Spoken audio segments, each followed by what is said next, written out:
ৰাস্তাত যদি গৰু থাকে কেনে খেদিব লাগে মই দেখাই দিছো গৰুখিনি দেখে তাকে গৰু আছে ৰাস্তা এৰি নিদিয়ে এটা বটল ল'ব লাগিব এইটো লৈ ললো এতিয়া গৰু চাপ বুলি দেখা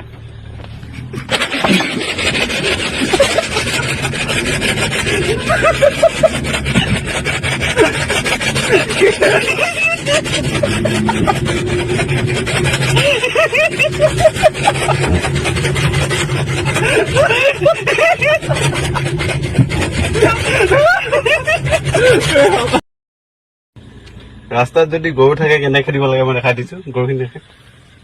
তাকে গৰু আছে ৰাস্তা এৰি নিদিয়ে